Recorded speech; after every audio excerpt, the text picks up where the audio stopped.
Hola amigos de Plumas Atómicas, soy Raúl Cruz, editor de Plumas, estoy con Pedro, editor de Incoing, Hola a todos, ¿cómo están? y Clemente Núñez, colaborador de Plumas. ¿Cómo estás? Hola. Bueno, acaba de terminar tercer, ahorita vamos a ir a ese detalle, informe de gobierno de López Obrador, y vamos a hacer un pequeño, breve análisis de cómo nos pareció, qué cosas se comentaron, qué cosas no se comentaron. Vamos a hacer una pequeña mesa de análisis. Clemente, platícanos un poquito, ¿qué te pareció el primer informe, el informe de gobierno? Pues me pareció bastante consistente con la misma dinámica que ha tenido de comunicación López Obrador. Yo creo que solo fue como una mañanera un poquito más larga, porque pues sí, claro, en la mañanera pues todos los días pues, están diciendo como cuáles son los temas que están abordando bueno, a los que se está dedicando la administración del Ejecutivo. Y pues tampoco se me hace una locura la extensión. Estaba oyendo por ahí extensión. No, es que fue 1 hora y media. Bueno, si alguna vez ustedes vieron en su infancia un informe de gobierno de algún presidente anterior, pues, duraban horas. Ellos sí se chutaban a leer todo el librito, cifra por cifra. Entonces, creo que lo más interesante fue que no haya ido a la Cámara de Diputados a hablar de él, pero creo que tiene que ver con esta cosa de tercer informe. Si quieres, primero hablamos de las apreciaciones de Pedro y ya entramos de lleno al tema. Así. ¿Y Pedro, qué te pareció? Sí, de acuerdo. Fue una mañanerota, más de lo mismo. A mí me parece una mezcla entre buenas intenciones, proyectos y lo que se ha hecho en estos que son 8 meses ya de gobierno, ¿no? Entonces, nada distinto a los otros informes que ha dado en los 100 días, en el 1 de julio y el de hoy, ¿no? Es la misma línea comunicativa, entonces en términos generales a mí me pareció eso, o sea, pues sí, más de lo mismo, ¿no? La mezcla entre buenas intenciones, proyectos a futuro, discurso moral también, o sea, a veces hay momentos donde se sube al púlpito López Obrador y pues empieza a moralizar, ¿no? Uh-huh. Eso, pero es siempre. Ok, entonces, además del breve análisis, vamos ahora con la parte tercer o primer informe. Seguramente vieron detrás de López Obrador que decía tercer informe de gobierno. ¿Cuál es la diferencia? ¿Por qué es el tercero, Clemente? Bueno, tiene que ver con lo que ya dijo Pedro. Técnicamente, bueno, políticamente para López Obrador es el tercer informe de gobierno porque usted hizo un primer informe en sus 100 días, en sus 100 primeros días, hizo un segundo informe el 1 de julio, que fue ya como a la mitad del año, pero también como el año de que ganó. Ajá. Exacto. Y este es el tercer informe. Ahora, a mí me parece muy interesante que esto del tercer informe porque van dos cosas. Es una, la línea comunicativa que tiene el gobierno actual tiene que ver con esta cosa de la transparencia. Entonces, creo que es una gran... con muchas ganas de insistir en que se ha estado informando, ¿no? O sea, creo que por un lado tiene que ver eso, ¿no? Es decir, o sea, es constatar que no es la primera vez que sale el presidente a decir lo que se está haciendo. Eso es por un lado. Por el otro, también me parece interesante el hecho de cómo escogió, bueno, López Obrador escoge a su interlocutor. Es la tercera vez que le informa al pueblo. Es la primera vez que se le tiene que hacer un informe al Poder Legislativo, que en teoría son los representantes del pueblo. Es la primera vez, o sea, constitucionalmente, pero es la tercera vez que él habla hacia el pueblo y le dice... Esto es lo que estamos haciendo, esto es lo que hicimos y esto es lo que queremos hacer.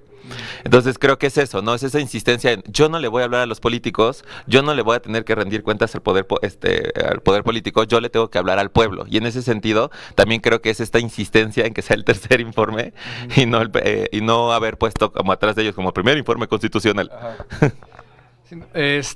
Antes de que sigamos, ¿desde dónde están viendo? Tenemos ya saludos desde Guadalajara, desde otros lados. Platíquenos qué les pareció el primer informe, si ya han visto las mañaneras con frecuencia, como nos toca aquí desde este lado, a veces porque tenemos y a veces porque queremos. ¿Qué les pareció el informe? ¿Qué no les gustó? ¿Qué sí les gustó? Pedro, entonces, ¿por qué es primer constitucional? Primer informe constitucional porque lo establece la ley, o sea, cada 1 de septiembre el presidente tiene que presentar ante el Congreso, que inicia el periodo ordinario de sesiones, el informe de gobierno, ¿no? Como explicó Clemente, es el tercer informe en términos políticos, ¿no? Es decir, a López Obrador hace política. Yo no lo llamaría transparencia, a mí me parece un evento político, o sea, el estar como aludiendo al pueblo, lo que sea que signifique, ¿no?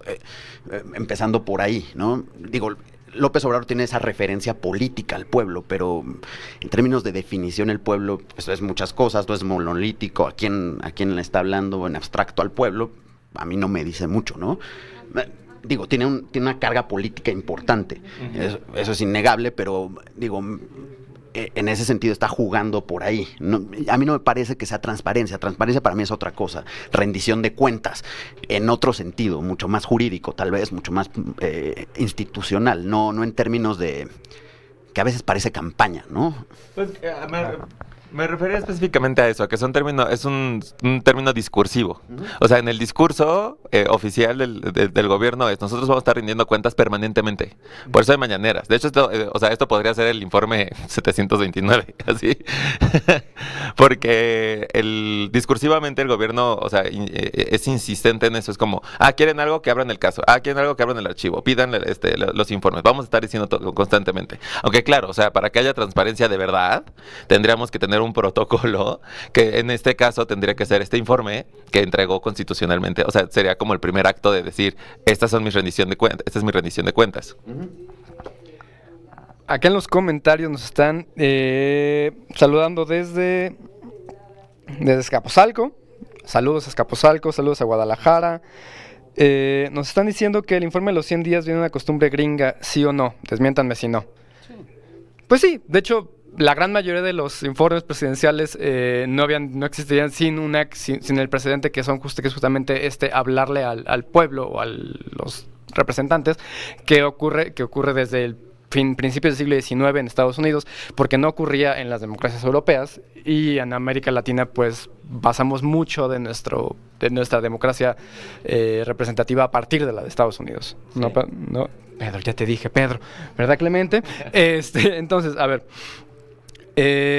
hay una obsesión, bueno, no obsesión, no, que eso suena feo, hay una costumbre de López Obrador desde que era jefe de gobierno de constantemente hablar, ¿no? de poner la agenda.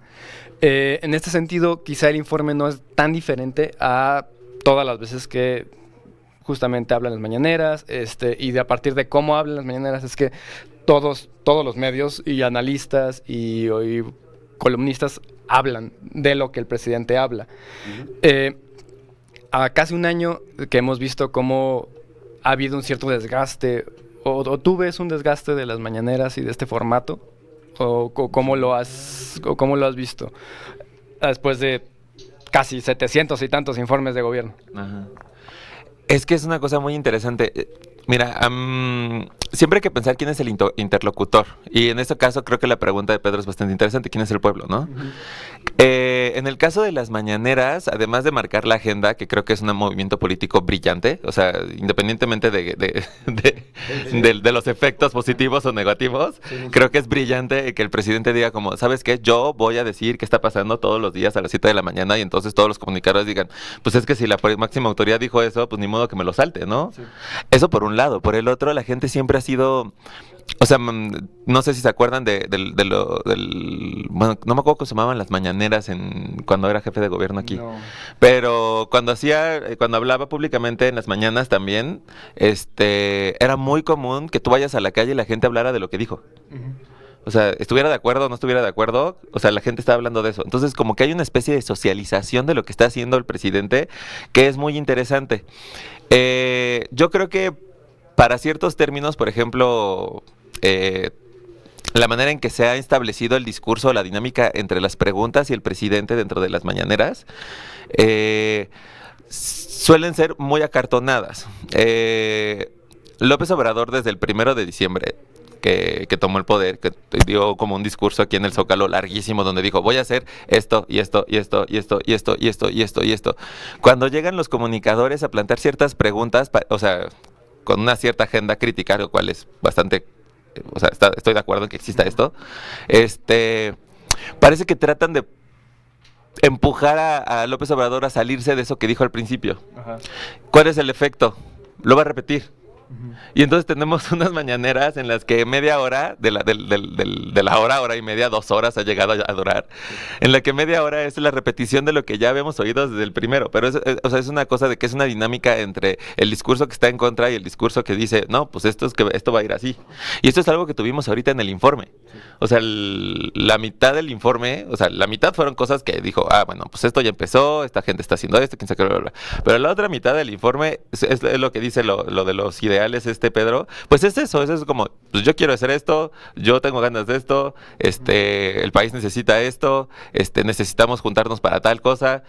Lo mismo que ha dicho desde el 1 de diciembre, y eso está, bueno, bastante interesante, pero sí, no sé cuánto desgasta. Podría desesperar a algunos probablemente, pero tampoco no sé qué tanto refuerza. Recuerda que López Obrador es un gran comunicador político. O sea, independientemente de que no estés de acuerdo con sus ideas, tiene una manera, o sea, ya quisiera una agencia de marketing tener la manera de mandar los mensajes concentrados y que se viralicen de la manera en que lo hacen. Y uno de los efectos de eso, más bien, uno de los métodos en los cuales logra que se filtren esos mensajes, es eso, la repetición constante. Pedro, ¿tú cómo ves porque sí, o sea, pues estoy completamente de acuerdo con Clemente, esta genialidad que tiene López Obrador para comunicar su mensaje y que su mensaje sea el mensaje así con mayúsculas, ¿no? Sí, claro, no, totalmente de acuerdo. La mañanera, bueno, hasta el momento no creo que lo haya desgastado, o sea, creo que ha sido un instrumento muy eficaz políticamente y muy eficiente. Creo que corre el riesgo de desgastarlo, eso sí. Es decir, este tipo de dinámicas políticas te pueden dar a ganar o te pueden dar a perder por la sobreexposición, ¿no? Hay una sobreexposición del presidente. Yo agregaría a la idea de interlocución la incidencia, o sea, algo mucho más, por decirlo así, estructural, la incidencia en la opinión pública, ¿no? Todos los días López Obrador incide en la opinión pública, tanto de expertos, de no expertos, vida cotidiana, es decir, se está tematizando todos los días. Creo que esa es la palabra en términos comunicativos. Todos los días hablamos de las tematizaciones de López Obrador, para bien o para mal, falso, verdadero, da igual, pero estamos hablando de lo que él quiere que hablemos, ¿no? Eso para mí políticamente es muy importante. Como insisto, le puede jugar más adelante, le puede jugar en contra, ¿no? Porque la sobreexposición también te desgasta, ¿no?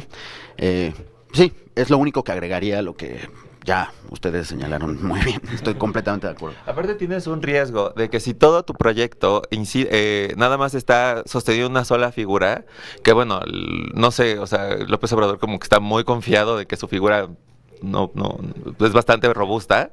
Pero si todo tu discurso, de todo el proyecto, de toda la estrategia que está en una sola figura, pues lo vimos en las campañas, ¿no? O sea, toda la gente que quería que votaras por Morena, o sea, es como, ten una foto con López Obrador, porque, o sea, era el rostro reconocible, es el único rostro que tiene el gobierno actualmente.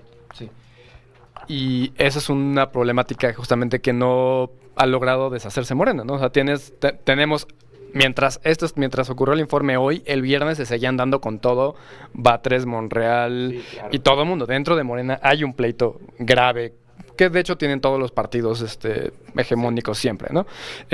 No hay una forma de que un solo partido tan grande, que abarca literalmente desde Tijuana hasta Quintana Roo, tenga una capacidad de mantenerse unificado.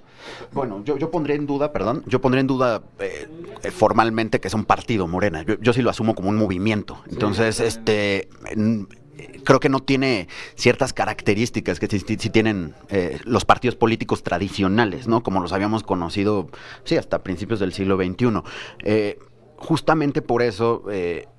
hay tantos conflictos en Morena, porque es un movimiento diverso, es decir, no vemos una homogeneidad, por lo menos en un programa ideológico, como si existe en los partidos tradicionales. Hay de todo, ¿no? En Morena hay de todo, y justo por eso estamos viendo ahorita este tipo de roces, que toda esa diversidad que es Morena gira gira en la órbita de López Obrador. Por eso tampoco es como tal un partido político en términos institucionales, ¿no? Es un movimiento político.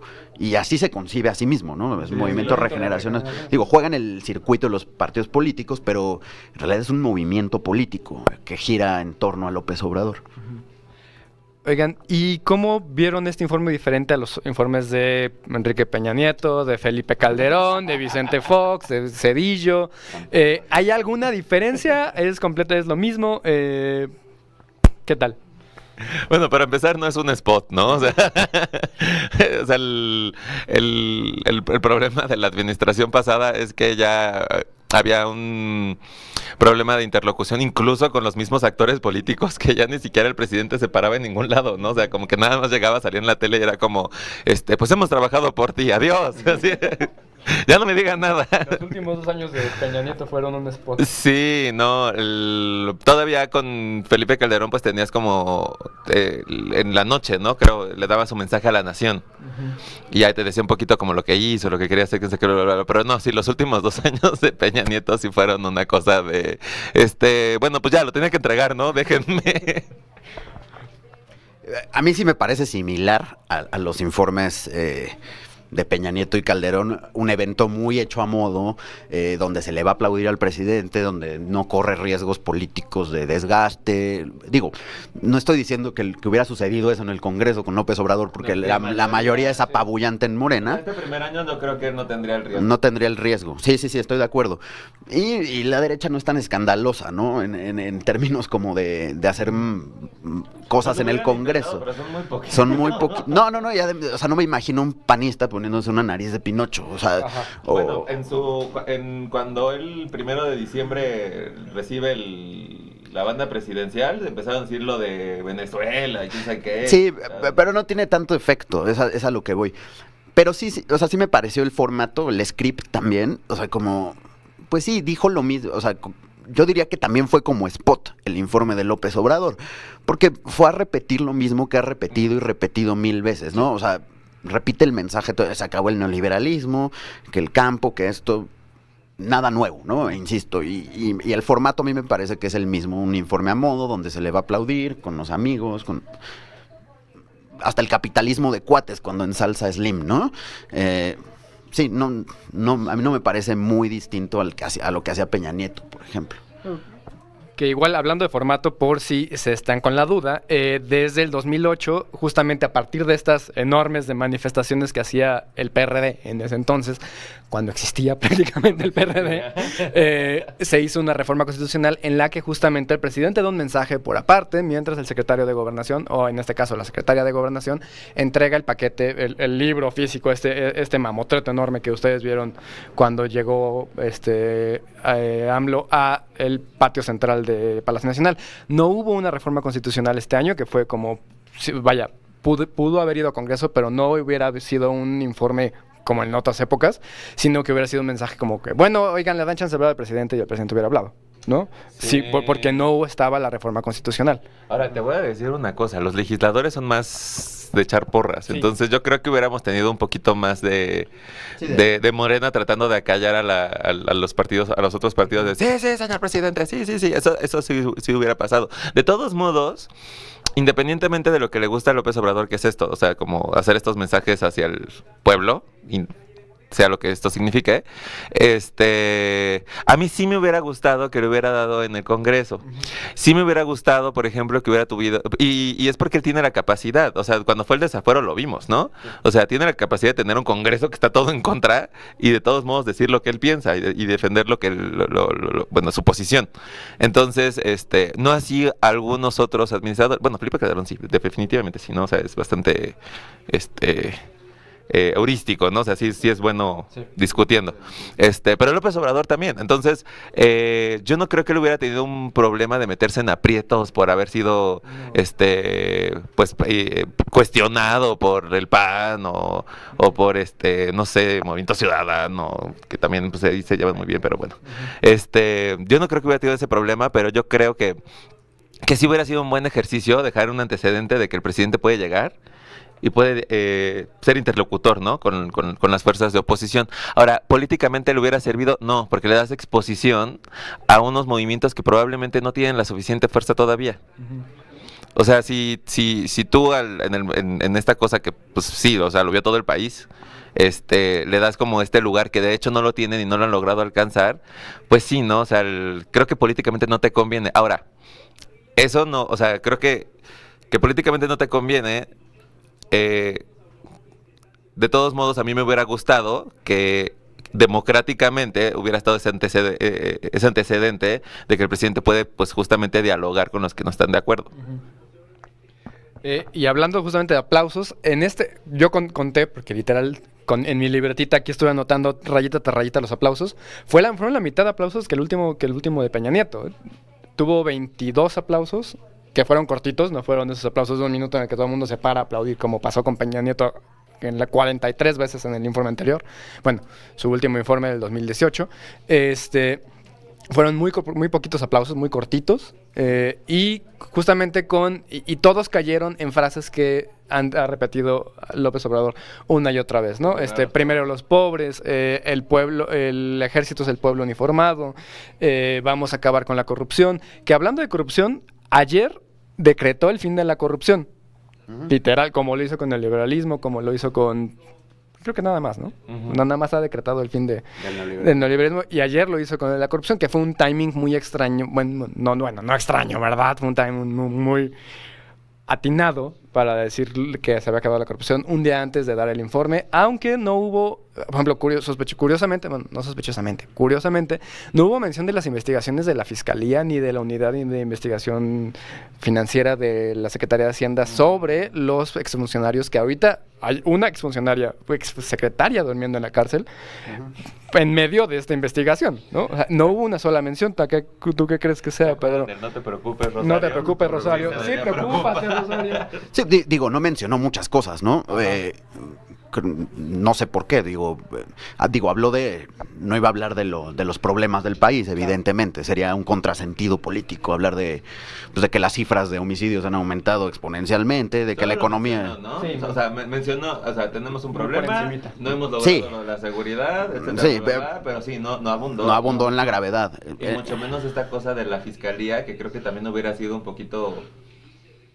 atinado, ¿no? Pues no sé, porque, o sea, ya sabes, perdón, ya sabes cómo es él, no le gusta llegar a decir directamente a quién están persiguiendo o quién hizo el problema, o sea, por ejemplo, cuando habló de la estrategia de la guerra contra el narco, nunca dijo Calderón, en ningún momento dijo, cuando inició, dijo administraciones pasadas, desde cuando empezó esta estrategia, empezó mal, pero nunca se refiere, y creo que con lo de la Fiscalía hubiera sido también eso. Y un tema que no le gusta mucho es el tema de que la gente quiere que encarcelen a todos los corruptos que han habido en la historia, y pues él sabe que es un problema político y administrativo y procesos enorme tratar de encarcelar a todas las personas que estuvieron con las manos manchadas en las administraciones anteriores. Entonces, él siempre ha tratado de evitar eso. O sea, le gusta decir que está en contra de la corrupción, o sea, y hablar un poquito de las cosas que ha hecho en contra de la corrupción, pero nunca habla de los procesos de quienes están en contra o qué están haciendo. Eso casi nunca lo hace. No tendría por qué hacerlo, ¿no? Porque si hay investigaciones abiertas, no tendría por qué mencionarlas, porque, se violaría el debido proceso, ¿no? Entonces, en el caso de Rosario Robles, que tiene abierto un proceso un proceso judicial, no puedes mencionar el tema ni dar información del tema, porque se violaría su debido proceso, ¿no? Y eso es un problema. ¿Qué más? Pues no abundó tampoco en la inseguridad, lo tocó el tema. En economía trató de evitar el tema de la contracción económica. Sí. Evidentemente no lo iba a hacer, ¿no? Afortunadamente no hablo sí hablo del desarrollo, pero con mucha más mesura que lo había hecho antes. No importa el crecimiento, a mí me importa el desarrollo, lo cual es un contrasentido económico también. Ahí se tranquilizó también. ¿Qué más? ¿Cuál creen que va a ser ya para cerrar, ¿no? Para que ya ustedes también se vayan a comer, porque ya es hora. Ya es hora de que coman. Y también nosotros, ya hace hambre. ¿Cuál creen que sean los dos temas que vamos a estar hablando durante toda la semana del informe? Los dos temas bueno, el principal va a ser el de la seguridad porque es el gran problema que ha tenido el país. Y desde que empezó la administración, pues fue una de las grandes deudas. O sea, de hecho, de las dos cosas o sea, los dos temas más importantes que fueron en las elecciones para la gente era seguridad, corrupción. Era lo más importante. Entonces, yo creo que van a estar hablando de de los números nada agradables que ha tenido esta administración este año. También creo que él va a estar hablando un poco de esto en las mañaneras y hablando un poquito de las estrategias que van a estar manejando. Yo creo que va a seguir insistiendo en la parte de la estrategia ampliada de los programas sociales que tienen que abonar y que tienen que tener un tiempo para que empiecen a tener una incidencia también en la parte de la seguridad. Creo que va a ser ese tema. Y el otro, pues obviamente la parte del no crecimiento del país este año. O sea, estaba viendo que en otros medios ya estaban hablando un poquito de la posibilidad del desarrollo sin el crecimiento. Claro, dicen, del caso de México no, pero en otros países sí se puede, ¿no? Yo creo que esos van a ser los dos grandes temas porque son las dos grandes cosas con las que todavía como que medio se... Ni tanto, ¿eh? O sea, no hemos tenido un año tan turbulento como otros años. O sea, con un cambio del régimen... Digo, depende de dónde lo veas. O sea, para mí sí existe para mí sí existe, o sea, sí ha habido problemas, claro. Si lo observamos desde la economía, a mí me parece un año turbulento, no solo a nivel global, también a nivel interno. Y a mí me parece gravísimo que a nivel interno sean crisis autoinducidas por López Obrador. Pero yo creo a partir de la cancelación del aeropuerto, a partir de la pérdida de confianza, a partir de una serie de decisiones económicas que han generado problemas. Lo único que rescataría en términos de economía es las finanzas públicas, el no endeudamiento. Sí y no. O sea, por ejemplo, el tema del aeropuerto era un tema de la corrupción. O sea, si hubiera pasado ese aeropuerto, de todos modos hubiera sido una gran crisis para esta administración. Por un lado. Por el otro, yo creo que el tema de la confianza, o sea, claro, los empresarios empezaron a decir como, no, pues entonces ya no sabemos confiar si invertimos o no, quién sabe qué, bla, bla, bla, bla. Creo que no fue tanto lo del aeropuerto, porque esa cosa también se saldó. Ahorita el aeropuerto nada más continúa por un pedo judicial, perdón, por temas completamente judiciales, de amparos. Pero creo que fuera de eso tiene que ver más bien con las estrategias y los mensajes de las estrategias económicas del gobierno, independientemente de lo del aeropuerto. Yo ahí no estoy nada de acuerdo con Pedro, o sea, no creo que eso sea como un gran problema. También si nos ponemos a comparar el país, cómo le ha pegado el problema económico de China y Estados Unidos con algunas otras potencias. Ya somos potencia. Ya somos potencia. Sí, ojalá. No, con algunos otros países que tienen más o menos como nuestra posición, sí nos pegó, pero o sea, no fue una locura como, no sé, Turquía, no sé, la lira se fue, o sea, vale un quinto de lo que valían hace 2 años, ¿sabes? Sí. O sea, creo que en ese sentido no ha sido La inflación tampoco fue una locura. De hecho, tuvimos una menor inflación este último mes que el mismo periodo. Ojo, eso no tiene que ver con el gobierno. O sea, eso no tiene que ver con el gobierno. El tipo de cambio tampoco tiene que ver con el gobierno. Es decir, tiene que ver con otro tipo de operaciones económicas, no con las que haga el gobierno. ¿Dónde podemos observar la pérdida de confianza? Por ejemplo, en la rebaja de la calificación de Pemex por parte de Fitch. No tiene motivos políticos. Tiene que ver con el plan de negocios que presenta Pemex. El plan de negocios que presenta Pemex es un desastre. La refinería, eso genera pérdida de confianza. Eso genera que los inversionistas no quieran invertir. El tipo de cambio no es un indicador de que las cosas van bien. Ahora, yo lo pensaba más como en el bolsillo de las personas, pero ok. Tenemos este tipo de indicadores que tiene que ver con inversiones, ¿no? Pero también otro de los temas que a mí se me hacen bastante interesantes económicamente, tiene que ver con la parte del desarrollo. Que ahorita ni siquiera tenemos números suficientes como para decir que está funcionando. O sea, creo que me parece importante que la administración vuelque uno de sus objetivos principales la parte del desarrollo de las personas, ¿no? Tiene que ver con la participación de la capacidad de adquisición, etcétera, ¿no? En ese sentido, creo que todavía no es tan escandaloso el número. Creo que lo he visto bastante estable. Ajá. Eso es a lo que me refería.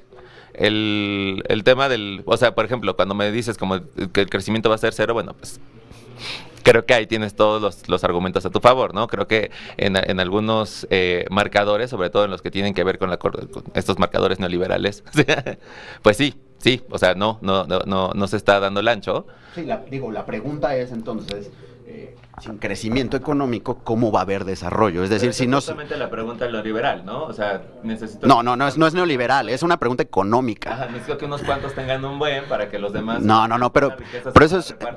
pero eso es una opinión ideológica de lo que en realidad está... liberalismo, ¿cómo está funcionando en Estados Unidos? ¿Cómo está funcionando en Europa? No, pero no estamos hablando, no estamos... Tiene que ver con los efectos de ese plan económico. Pero no. Tiene que ver con otras cuestiones, no con que es posible desarrollar sin crecimiento. Es una pregunta económica, ojo, no es una pregunta neoliberal. ¿En dónde? En el último número de Forbes, por ejemplo, hay algunos entrevistados en los que dicen, sí puede haber desarrollo sin crecimiento. ¿Cómo? ¿Cuál es el gran problema? Que necesitas primero un gran crecimiento para después no tener crecimiento y luego tener desarrollo. O sea, pero esa no es la pregunta. No sé si te das cuenta. Creo que el problema entonces aquí es el qué se está haciendo primero y qué se está haciendo después. Ahora, la otra cosa, ¿qué te urge y qué no te urge? Porque si nada más estás planteando en que vas a tener un suficiente crecimiento en algún cierto momento, parece que me estás diciendo, y mientras tanto vamos a sacrificar todas estas generaciones en lo que logramos eso. No, mi pregunta es, ¿qué riqueza vas a redistribuir? Otra vez, vamos a sacrificar un montón de generaciones hasta que no podamos tener esa riqueza. Entonces, y aparte, ¿esa riqueza dónde está? O sea, porque si vemos más o menos cómo han estado funcionando es un juego suma cero. Lo que no tiene aquí abajo es porque lo tiene aquí arriba, ¿o cómo? No. Estoy diciendo que es un juego, me lo quedo todo acá. ¿Sí? Ni siquiera es suma cero. O sea, en la manera en que están articuladas, por ejemplo, las políticas de trabajo, ¿no? Las políticas sociales, ¿no? De cuánto los programas de desarrollo de los grupos marginados, etcétera, bla, bla, bla. Si te das cuenta cómo han estado siendo golpeados permanentemente y nada más está siendo como favorecido como ciertos indicadores, con cierto crecimiento, con ciertas prácticas económicas, te das cuenta de que justamente, sí, o sea, es una cosa de quito y voy, y quito y dejo, quito y dejo. Y no sé si suma cero. Probablemente no sea como una cosa... No. Digo, es que parece que estás asumiendo que los de abajo no tienen porque los de arriba se lo quitan, ¿no? No estoy seguro. Es decir, estoy a favor de que el Estado redistribuya la riqueza, pero esa riqueza tiene que producirse de alguna forma. Entonces, en un momento como en México, es un absurdo decir que vamos a ver, o sea, que no hay que preocuparnos por el crecimiento, sino por el desarrollo, ¿no? Y que nos salgan con la cosa de, no, es que el crecimiento es un indicador neoliberal. No, es un indicador económico. Es un indicador económico que nos ayuda a entender cómo crece la economía. Pero si no crece esa riqueza, ¿qué riqueza vas a redistribuir? Pero también ¿qué empleos vas a generar? El gobierno no genera empleos. Pero también las grandes empresas. Entonces, ¿quién? El 80% de los empleos los tienen las pequeñas empresas. El gobierno. Claro, pero son las pequeñas. Y estas políticas están hechas nada más para las grandes. Y las que han estado desapareciendo han sido las pequeñas. Ese es el gran problema. ¿Por qué tienes un programa como Jóvenes Construyendo el Futuro? Porque tienes que darle a los pequeños, o sea, tienes que empezar a activar la economía desde abajo, porque desde arriba no va a caer, o sea, estos empleos no se van a generar, no se generaron. ¿Y los va a generar quién? ¿El gobierno? ¿Qué? Pues, no, los tiene que promover el gobierno, pero no los va a generar desde arriba. O sea, eso no va a pasar, más bien, no ha pasado y no pasó. No. Ya fue una generación entera que no pasó, o sea, de verdad, así. Es que es increíble que todavía tengamos esta idea de que si seguimos con estas mismas políticas, en algún momento vamos a terminar haciendo esta repartición de esta riqueza que nunca va a existir. Pero esa es función del Estado, no de la economía. Es decir, el problema de que no se redistribuya la riqueza no es problema del sistema económico, es problema de cómo opera el sistema político, el sistema jurídico. Ahí le das toda la razón a López Obrador. Hay que separar el sistema económico del sistema político. Sí, pero no con el Estado interventor, no con estatismo. O sea, estoy de acuerdo hasta cierto punto, no con políticas estatistas como las que y de subsidios como las que promueve López Obrador, como el precio de garantía, por ejemplo. Es una política que distorsiona el mercado, por ejemplo. Con la empresa estatal de Internet sin fines de lucro. Eso es una dilapidación de dinero público, porque no es una empresa rentable. Claro, pero ahora... Estoy de acuerdo que hay que separar la política y la economía, pero no con estatismo. Yo no estoy a favor del estatismo. El estatismo no ha funcionado tampoco, bueno, históricamente. A ciertos sectores de Estados Unidos le funciona.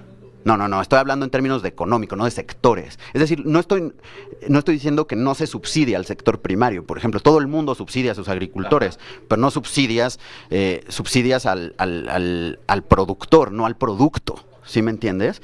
Esos precios, esa película ya la vimos con Echeverría, la de los precios de garantía. Ese tipo de estatismo ya lo vimos durante ese periodo en México. Entonces, pues sí, separar el poder económico del poder político, de acuerdísimo. Pero entonces tampoco que nos venga a ensalzar a Carlos Slim en el informe de gobierno, ¿no? Y el capitalismo de cuates, que es lo que está reproduciendo, que ha sido el problema de México, ojo, no el neoliberalismo, el capitalismo de cuates. ¿Qué es esto del capitalismo de cuates? ¿Qué es esto del capitalismo de cuates? Muy sencillo, el poder... Porque no, siento que lo que quieren es vetar a los empresarios ya del... No, que hay empresarios de sexenio. Es decir, el gobierno tiene incidencia en el sistema económico favoreciendo, perjudicando a ciertos empresarios o dándole impulso a ciertos empresarios. En este caso es clarísimo Carlos Slim, ¿no? Pero bueno, Carlos Slim lo ha sido de otros presidentes. Es decir, es cuando la política incide directamente favoreciendo a ciertos empresarios. Aquí, o sea, más bien tendríamos que marcar cuándo se está haciendo esto. O sea, porque en la manera en que se está haciendo, por ejemplo, la inversión pública, ¿no? Del desarrollo de la inversión pública. La inversión privada dentro de la estructura que promueve de la estructura pública, que promueve el gobierno. ¿En qué momento dejaría de ser capitalismo de cuates cuando dejaran de participar qué actores? No. Es que no se trata de dejar de participar ciertos actores. Es que políticamente se está favoreciendo a ciertos empresarios. Eso es capitalismo de cuates. Ha sucedido en México cada sexenio. Esto no lo inventó López Obrador. Ojo, tan es así que este gobierno ha continuado con la tendencia de no abrir licitaciones, por ejemplo, y de dar adjudicaciones directas. Ahí están los datos. Ajá. Eso es capitalismo de cuates. Es lo que te iba a decir. Es que siento que del otro lado, o sea, por ejemplo, si pones a alguien que sea más pequeño, por ejemplo, que yo estaría de acuerdo por mi propio lado, el primer argumento que saldría es que no tienen la capacidad, porque se los dieron a ellos y no a Slim, que sí la tiene, ¿no? Esto es capitalismo de cuates, ¿sabes? Creo que lo más criticable en este caso, creo que lo más criticable justamente es lo de las adjudicaciones directas, pero ahí creo que tiene que ver también el pedo de la estrategia de en cuánto tiempo lo tienes que hacer, ¿no? ¿Cómo? O sea, tu programa político. O sea, aquí ya estoy en los límites de lo ético. ¿Sí? Pero estratégicamente, o sea, hablando de los límites de la ética, de la política. Estratégicamente, para que empezar a impulsar ciertos programas, pues tienes que hacerlos con cierta premura, ¿no? Para que los tengas lo más pronto posible.